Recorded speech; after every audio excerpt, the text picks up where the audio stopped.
Image oyo bandeko bozomona eza l'hôpital Mama Yemo. Image oyo bozokomona eza na hôpital Mama Yemo bandeko na ngai. Où sont les 15 millions? Où sont les 15 millions bandeko? Pona nini il faut vraiment to koma na ti na niveau boye bandeko na ngai. Pona nini il faut to koma ti na niveau boye. Bandeko. Bandeko. C'est triste, hein? Ah, bandeko. Pona nini yo okosala to kene kini.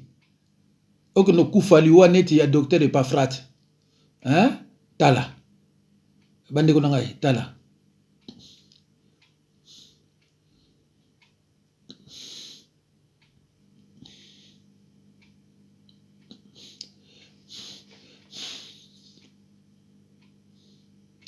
Bandeko. Hôpital Mama Yemo. Infirmière yakuna mtatindi yao. Hôpital Mama Yemo. Eh! Baluba. Vous avez géré mboka. Vous avez géré on andinga malamu, hein? Bandeko mbote na bino mto mesana ulandanga e bino mto zakananga contact l'air nyonso vraiment nzambe apambola bino toza na makambo ebele vraiment kolobate toza na ba mawa ya ba famille oyo ekoyeli ba problème bolimbisa kamwa erreur esalamaki pona koloba ndeko ya kufaki leki na ye aza na Liège mais ezaki Liège te ezaki Anvers bolimbisa bandeko Liège na Anvers eza Belgique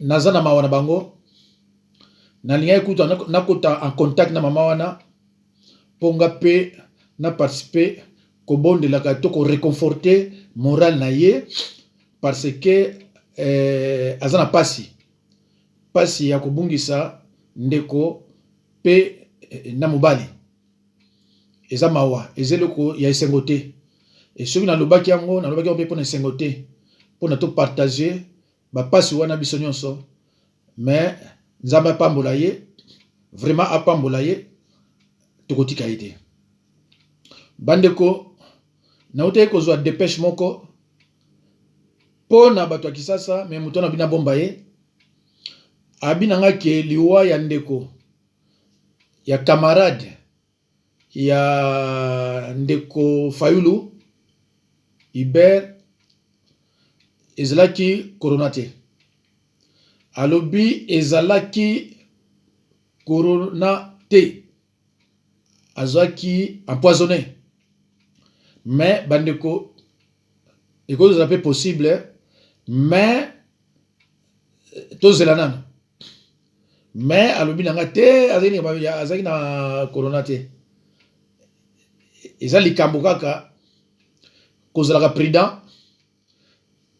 entourage nyonso ya président élu Martin Fayulu gouvernement de répression ba occupant bayebi entourage ya Martin Fayulu nyonso presque tout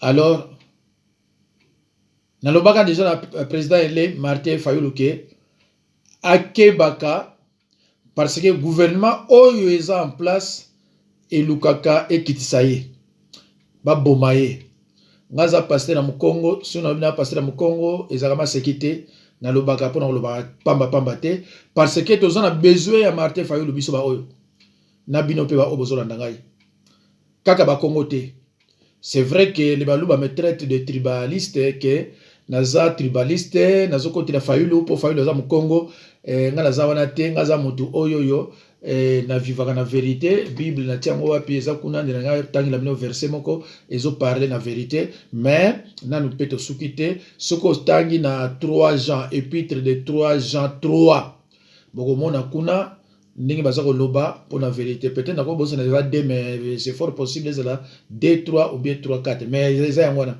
mais épître de 3 Jean 3 boko mona bazo ba nini kuna pour la vérité. Donc ngai na préféraka na kufa mais na kufa na vérité et famille nga ba yebi kenga ba vérité ba oyo ba prochanga nga ba yebi kenga za toujours dans la vérité le kuta ne servira à rien sinon je ne serai pas pasteur. Alors bandeko tozolanda toujours tozana bato ba sala enquête déjà na Kinshasa enquête lobi ke azali na coronate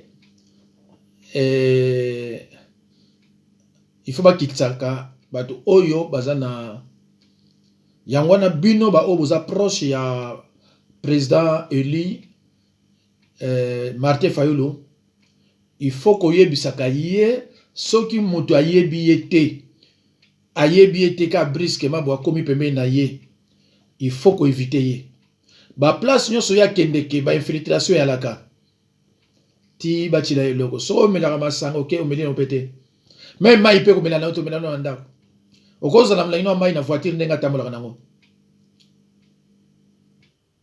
nazolo ba pe na bato ba yebi président Eli oyo ba yebi l'ancien premier ministre Adolphe Muzitu yepe pareil maloba nanga bimaka mais ezaka maloba pambate l'ancien premier ministre Adolphe Muzitu il faut yepe azalaka na keba parce que baza ko luka bango mi balé fo moko fo kita bango mi balé moko fo kita. Alors président Eli Martin Fayulu Madidi aza bloqué na minute aux États-Unis cause kaka ya fléau wana. Alors notre ancien premier ministre monsieur Adolphe Muzitu yepe aza bloqué na Belgique. Voilà. Donc il faut qu'on prie na bango, il faut to prier na ba congolais nyonso o bazana mwa kokoso. Il faut qu'on prie pe na ba mindele o bazana kokoso. Il faut te présenter pe ba condoléances na biso na batu oyo ba kufeli to bosa na kati. Alors bande ko bino to landa ngai 0h nyonso to na moi il faut qu'on sala ba prière d'intercession pour na baninga o baza ko bela o bazana na hôpital. Bande ko nzambe alingaka ba égoïste te. Il y a certaines personnes qui font des prières que pour leur famille, même pas pour leur famille élargie.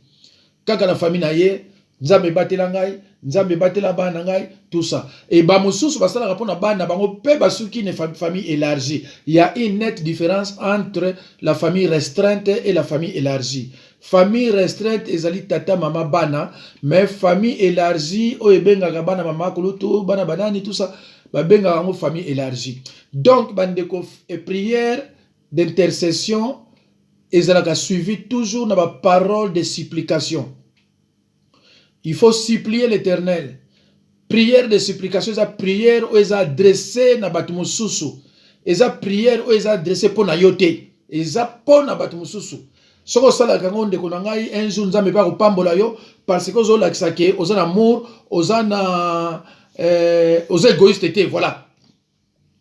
Donc dimanche là on a tunaki ba disciple langa, c'était dimanche, oui, je crois, dimanche ou bien vendredi, parce que enseignement il andana qui hein, enseignement il andana qui jeudi, vendredi, dimanche. Je crois entre vendredi, jeudi, vendredi na dimanche na tuna bango. Ngabi est-ce que parmi bino bozap moko bozara pe na mususu bochepe nga na ba prière. Bango se va répondre oui oui oui oui oui ah na sepela ki. Paul abana ko prier pour na église mususu. Ne bino mozana ndako ngana bino to landaka nga chaka bino na prière. Peut-être yo zano landanga o yebite mais ngana yebisi yo. Na boy ko tanga ba kombo na bino parce que na mona ba kombo na bino. Mais malheureusement ba kombo na bino nyonso wana eza ba faux parce que bino bo banga ka kabila. Ngana banga ka te. Ngaza mongolo wala. Nga banga ka te na chaka téléphone nanga na chaka longi nanga na bango ba mona na ba jiso ba mona. Yo zo landa ozo bomba kombo kaka ba commentaire. Mais siko tanga na chaka ba prière nazo cha bino nyonso en général mwana cha boy na boy ate parce bino sobola nanga ba kombo na bino eza lukuta parce bokine bakisa sa ngala okende kini te tanki kabila za kuna na bana tanki kabila za kuna na fa nanga donc bande ko nanga président élu et pas ezali il faut quand même tous avoir nouvelle là parce que yende mtaza président élu.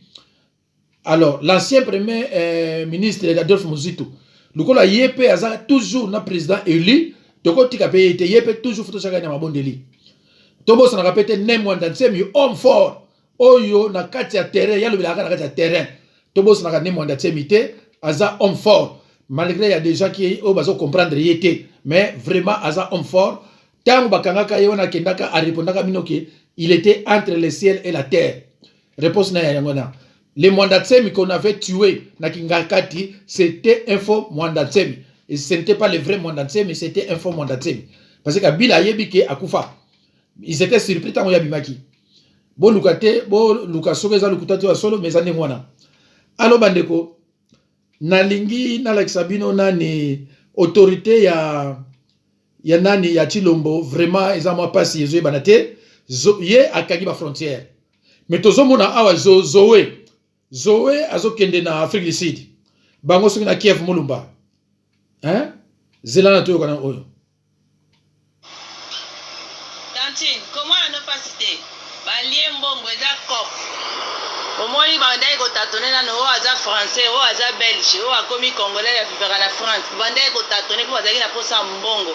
Baza incapable ya osala ba recette po mbongo ko tala mboka, basala ba projet makambaza nango. Bamoni ke mbongo ekoya yango na nde bakoyiba po balia nde babendi muyembe bapesana na confiance abimisa vaccin na ye po basisa ebola sikoyo ekomi o vaccin bamine anga bakosala kongo azo dépendre na ye na bamine ye ntango akende koluka bamitie na ye kuna biso bakongoli tozalaki na kati etali ye so batata boye mayele nyonso totiaki motema epai na ye aye kobalukela bato akota na kopa buzoba ya Tshisekedi wana po bakende kosala kibolole na bango ya koluka mbongo na makasi akotia vaccin wana ye moko na mama ne na tata na kolamusa bandeko nyonso bakufa po bazwa vaccin wana zoba mobali yango akamita botolaka ye mwasi likoloka ya buzoba na ye nzoka nde azalaka ne zoba toyebaka te azela nkamitata botole mwasi akufa no sikoyo oyo mpe akobotole si mwasi oyo azani sikoyo bakobotole mpe siluka babozoba ndenge mpo alinga mbongo lokwa kisengi zoba tata mutuni ya bandu bolole boye. Alors bandeko tosalaki banquête équipe nanga esalaki banquête naza na équipe moko eza makasi bamosusu aza na équipe na bayebi te kazala na équipe nanga nazoki réponse na bana na quelques minutes ke tata oyo effectivement aza mombala aza mutaba ndundu muyembe soki muyembe soki monani wana mais ngana zokamwa yo za mutaba ndundu ozoki no kota na kimuyiba baluba na ba nani na ba Rwandais yo zo kota kuna ndenge ni ozoki no kota kuna ndenge nini 47 millions bozwaki bokozongisa yango 47 millions bozwi bokozongisa yango kuna 15 millions 1 million 500 opesaki Tshisekedi le reste bokona otika na Kingakati 47 millions nyonso na Kingakati bokozongisa yango peuple azaya kotelema biloko wana ikosala te peuple azaya kotelema 47 millions wana ko bokozongisa yango bozwi 47 millions bokozongisa yango pona kotrahir peuple biso mangole bachaka biso awa na loboko gauche awa baloba na biso soko ya tuberculose soko ya nini toyebaka te sikoyo toyeko remarquer tobomba mikolo tozo remarquer ke ba congolais bazo raisonner sous bien te collègue net ba rwandais mon rwandais azo loba te mazo poser ba acte oya biso ka koloba na koloba ba toyebi te soko za dina mangole to soka wana mais le loba internet ekomi mangole wana eza ndimi en souté ba mangole oso moni muzito omoni nango omoni le président élu omoni nango omoni nga omoni nango okinde ko nga chef to benga na ale nyos omoni nango c'est quoi ça ndeko botala no eloko yo bongo tokende Zoé azobima. Zoé azako bima na avion privé, azokende na Afrique du Sud. Tala yewana. Bandeko, frontière ezako kangama. Mais Zoé azan avion privé, batu pamba moko boye di bakomiso banani na mboka na biso. Frontière ezako kangama, autorité ya Tshilombo eza wapi bandeko na ngai. Frontière ezako kangama, autorité ya Tshilombo eza wapi. Zela peut-être bomona kibete botare bo. Tala Zoé wana, bomoni Zoé.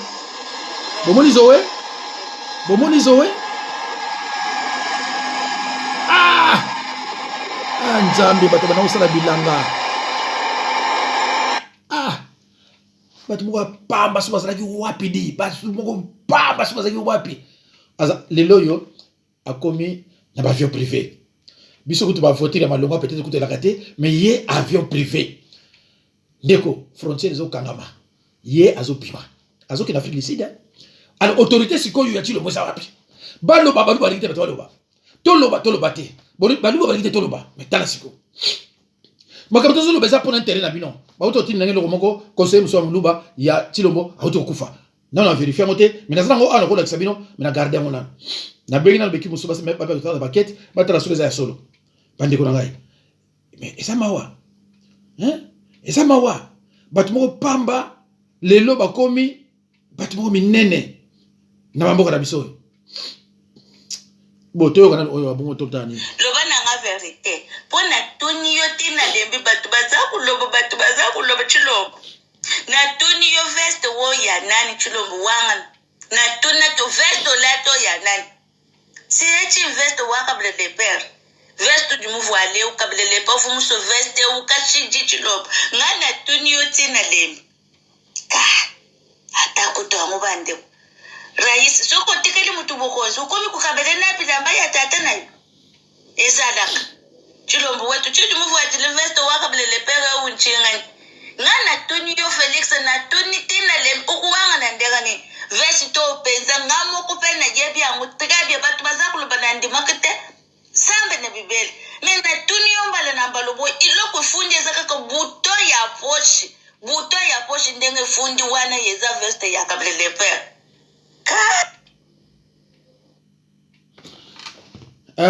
Bandeko.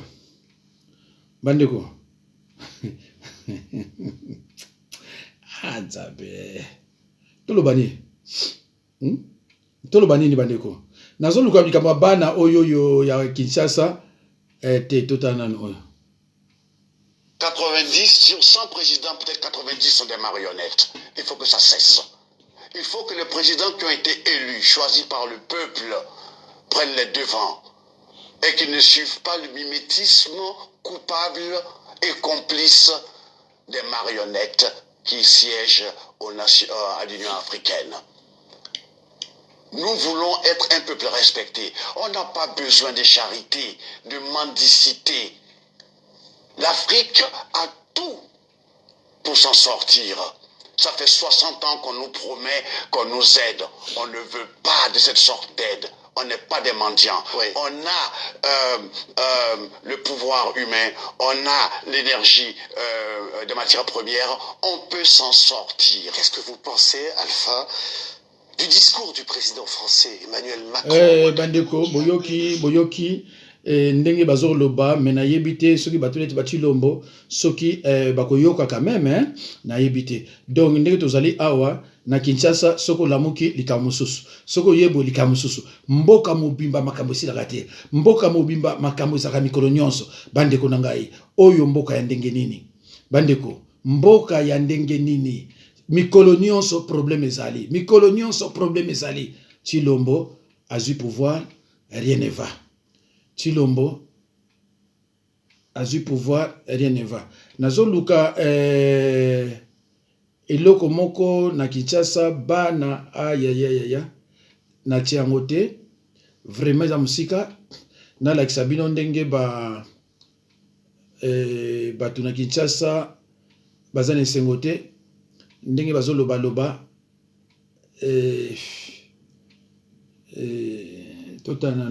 C'est pas possible dans ce pays. On fixe des choses, des règles. On dit c'est comme ça qu'on va fonctionner. Et vous revenez sur sur vos propres engagements. Mais moi je me pose la question si vraiment il y a des hommes d'État dans ce pays, des hommes d'honneur surtout, c'est ça qu'il faut dire. Parce que moi quand j'engage mon honneur dans quelque chose, je ne reviens pas en arrière. Et je retire ma signature au nom de l'UDPS de cet accord que nous avons signé à Genève hier dimanche 11 novembre.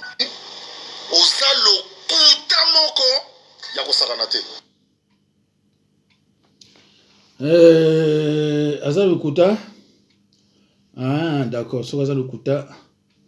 Total la pub oyo so balobaki nini. Et on oublie de dire que nous avons également apporté le sida lorsque nous avons utilisé le peuple congolais comme des cobayes pour réaliser nos vaccins contre la polio.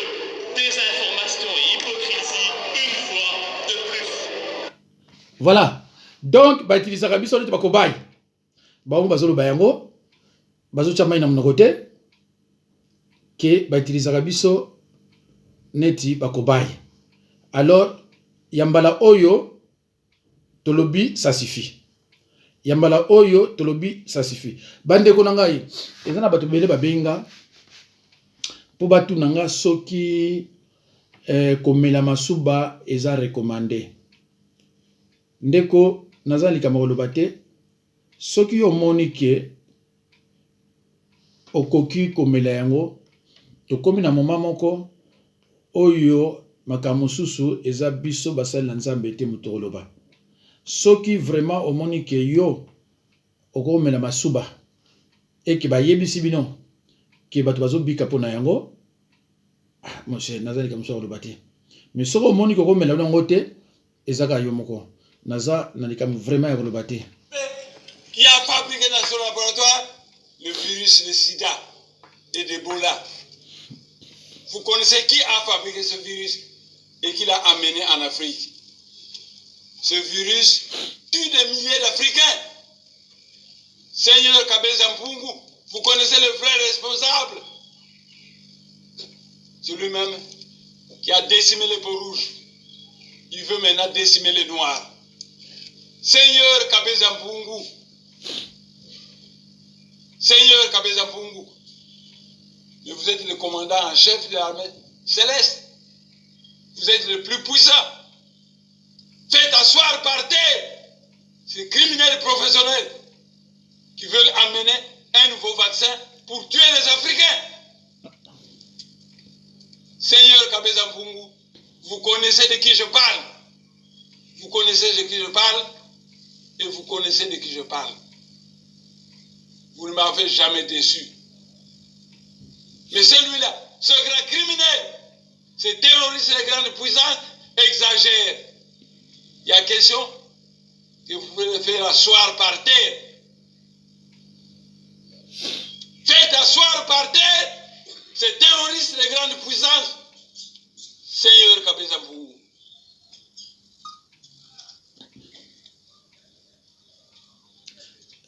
Bandeko Bouti Kolanda. Un prétendu savant, un imbécile, un idiot, un diable appelé Bill Gates qui a fabriqué un vaccin pour inoculer le poison chez les enfants africains.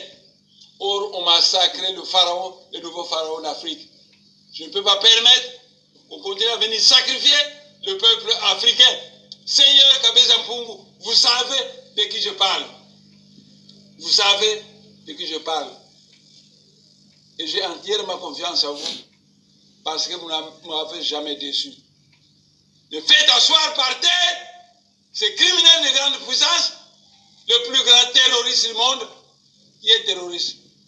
L'arabe qui a tué un Anglais, ou ce terroriste qui a amené le virus de sida, Ebola, qui a tué des milliers d'Africains, qui est le grand terroriste, vous le connaissez, Seigneur Kabeza Mpungu. Faites-le asseoir par terre. Il n'y a pas longtemps, je t'ai demandé de faire descendre le feu. Vous m'avez entendu et vous avez descendu le feu en Californie qui a brûlé totalement.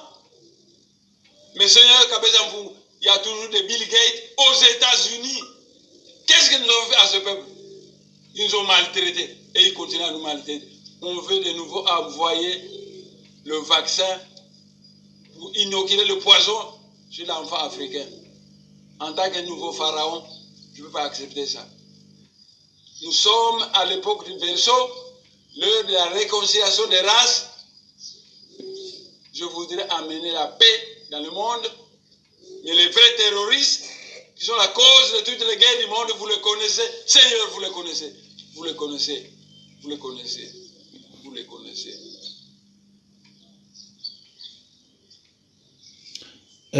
Wana Bouti Kolanda, Aza chef spirituel.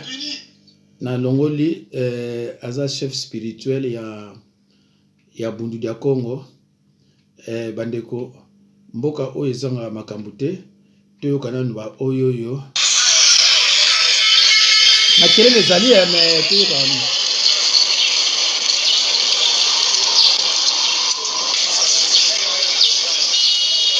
tozali bana oyo toteka mituka na Sendwe oyo baduna to balobaka ville nyonso to ezala na histoire nango et marché ya Sendwe fait partie ya histoire ya ville ya Kinshasa.